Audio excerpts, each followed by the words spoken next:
ಇವತ್ತು ಅತ್ಯಂತ ನಮ್ಮೆಲ್ಲರ ಅದೃಷ್ಟ ದಿವಸ ಅಂತೇಳಿ ನಾನು ಭಾವಿಸ್ಕೊತೀನಿ.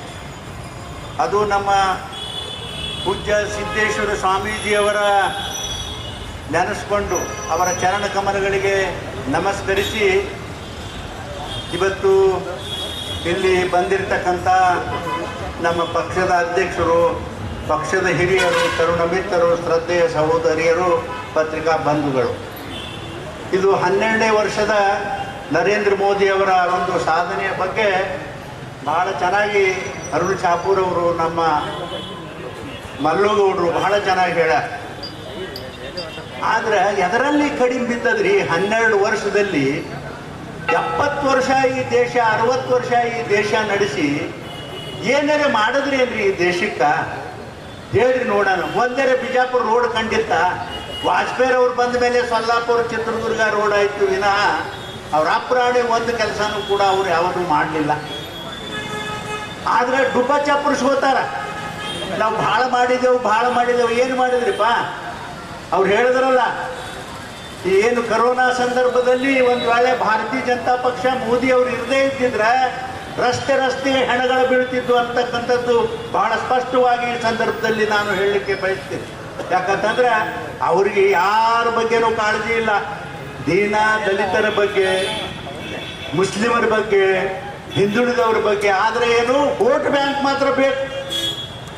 ತಿಳಿಯಂಗಿಲ್ಲ ಈ ಮಂದಿಗೆ. ನಾವು ಎಷ್ಟು ತಿಳಿಸಿ ಹೇಳಿದ್ರು ತಿಳಿಯಲ್ತು.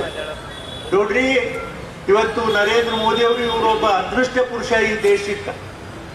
ಜಗತ್ತಿನಲ್ಲಿ ಅತ್ಯಂತ ನೋಡ್ರಿ, ನಾವೆಲ್ಲ ಕಷ್ಟದಾಗಿದ್ದಾಗ ನಮ್ಮ ಮೇಲೆ ಪಾಕಿಸ್ತಾನ ಮತ್ತೊಬ್ಬರು ಹಮಲ ಮಾಡಿದಾಗ ನಮಗೆ ಯಾರೂ ಕೂಡ ನಮಗೆ ಸಹಾಯ ಮಾಡಲಿಕ್ಕೆ ಬರಲಿಲ್ಲ. ಆದರೆ ನರೇಂದ್ರ ಮೋದಿಯವರು ತಾವು ಸ್ವಂತಕ್ಕೆ ಶೂರರಾಗಿ ಅವ್ರನ್ನೆಲ್ಲ ಹೆದರಿಸ್ತಕ್ಕಂಥ ಕೆಲಸ ನರೇಂದ್ರ ಮೋದಿ ಅವರು ಮಾಡ್ಯಾರ. ಒಂದಲ್ಲ ಎರಡಲ್ಲ, ಆರ್ಥಿಕ ಪರಿಸ್ಥಿತಿ, ವೈಜ್ಞಾನಿಕ, ಆಮೇಲೆ ಎಲ್ಲಿ ಯಾವ ರೋಡು, ರೈಲ್ವೆ, ಆಮೇಲೆ ಟ್ರಾನ್ಸ್ಪೋರ್ಟೇಷನು ಯಾವುದು ಒಂದೇ ಎರಡ್ರಿ. ಆಮೇಲೆ ಜನರ ಆರೋಗ್ಯ ಹೇಳ್ರಿ, ಹೆಣ್ಣು ಮಕ್ಕಳಿಗೆ ಬೇಕಾಗತಕ್ಕಂಥದ್ದು ಯಾವುದು ಇದು ಎಂಥದ್ದು ಇಲ್ಲ ಅನ್ನೋದಿಲ್ಲ. ದೇಶಕ್ಕೆ ಬೇಕಾಗಿರ್ತಕ್ಕಂಥ ಎಲ್ಲ ವ್ಯವಸ್ಥೆಯನ್ನು ಪ್ರಧಾನಮಂತ್ರಿಗಳು 12 ವರ್ಷಗಳಲ್ಲಿ ಆ ಕೆಲಸವನ್ನು ಮಾಡಿದ್ದಾರೆ ಅಂತಕ್ಕಂಥ ಮಾತವನ್ನು ಅತ್ಯಂತ ಸಂತೋಷದಿಂದ ಈ ಸಂದರ್ಭದಲ್ಲಿ ನಾನು ಹೇಳಲಿಕ್ಕೆ ಬಯಸ್ತೇನೆ. ನಮ್ಮ ಅದೃಷ್ಟ ನರೇಂದ್ರ ಮೋದಿಯವರಂಥ ನಾಯಕತ್ವದಲ್ಲಿ ನಾನು ಒಬ್ಬ ಲೋಕಸಭಾ ಸದಸ್ಯನಾಗಲಿಕ್ಕೆ ನೀವೆಲ್ಲರೂ ಜಿಲ್ಲೆಯ ಜನ ಸಹಾಯ ಮಾಡಿದ್ರಿ ಅಂತಕ್ಕಂಥ ಮಾತವನ್ನು ಈ ಸಂದರ್ಭದಲ್ಲಿ ಬಹಳ ಸಂತೋಷದಿಂದ ನಾನು ಹೇಳಲಿಕ್ಕೆ ಬಯಸ್ತೀನಿ. ಇವತ್ತು ವರ್ಲ್ಡ್ನಾಗ ನೋಡ್ರಿ, ಜಗತ್ತಿನಾಗ ನಮಗೆ ಯಾರೂ ಹಿಂದೆ ಸಹಾಯ ಮಾಡ್ಲಿಕ್ಕೆ ಬಂದಿಲ್ಲ ಅಂದ್ರೆ ಇವತ್ತು ನಂಬರ್ ಹಚ್ಚದ ಪಾಳೆ ಹಚ್ಚಿ ಬರ್ಲಾಕತ್ತಾರೆ ದಿಲ್ಲಿಗೆ. ನರೇಂದ್ರ ಮೋದಿ ಅವ್ರು ಭೇಟಿ ಆಗಬೇಕು, ಅವ್ರನ್ನ ಭೇಟಿ ಮಾಡಬೇಕು, ಅವ್ರ ಸಲಹೆ ಕೇಳಬೇಕು, ನಾವು ಸಹಾಯ ಬೇಕು ಅಂತ ಕೇಳಬೇಕು ಅಂತೇಳಿ ಜಗತ್ತಿನ ಎಲ್ಲರೂ. ಟ್ರಂಪ್ ಅವ್ರು ಏನು ಹೇಳಿದ್ರು? ನಾನು ಒಬ್ಬ ಮಾತ್ರ ನರೇಂದ್ರ ಮೋದಿ ಅವರು, ನನ್ನ ಬಿಟ್ಟರೆ ನರೇಂದ್ರ ಮೋದಿ ಅವರು ಈ ಜಗತ್ತಿಗೆ ಒಬ್ಬ ನಾಯಕ ಅಂತಕ್ಕಂಥ ಮಾತು ಹೇಳ್ಯಾರ. ನೋಡ್ರಿ, ಇದಕ್ಕಿಂತ ದೊಡ್ಡದು ಏನಾದರೂ ಬೇಕಾಯ್ತು? ಎಂದಾದರೂ ಆದರೆ ಅನಿಸ್ಕೊಂಡ್ರ ಭಾರತೀಯರು ಎಂದರೆ ಅನಿಸ್ಕೊಂಡ್ರೆ ಹೇಳ್ರಿ ದಯವಿಟ್ಟು.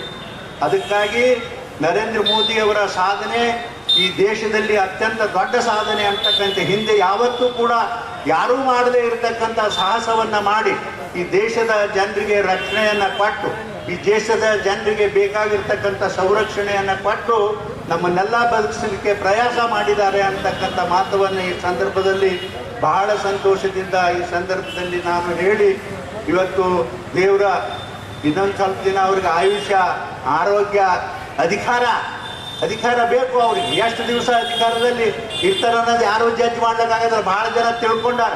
ಈಗ ನೋಡ್ರಿ, ಅಲ್ರಿ ಈ ದೇಶದೊಳಗೆ ಕಲ್ಕತ್ತಾದಲ್ಲಿ, ವೆಸ್ಟ್ ಬಂಗಾಳದಲ್ಲಿ ಇದು ಮುಗಿದೇ ಹೋಯ್ತು, ಇಲ್ಲಿ ಯಾರೂ ಬರುವುದಿಲ್ಲ ಅಂತಕ್ಕಂಥ ಮಾತಾಡ್ತಿದ್ರು ಎಲ್ಲ ಈ ದೇಶದಾಗ.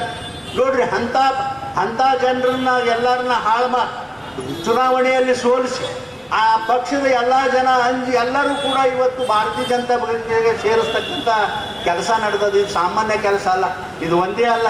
ಈಗ ಎಲ್ಲದ ಕಾಂಗ್ರೆಸ್ ಎಲ್ಲಿ ಇಲ್ಲ. ಈ ಮಂಡಿ ಕರ್ನಾಟಕದಾಗ ಅದ, ಆದರೆ ಎಲ್ಲರೂ ಬರ್ಕೋರಿ ಎದ್ಯಾಗ.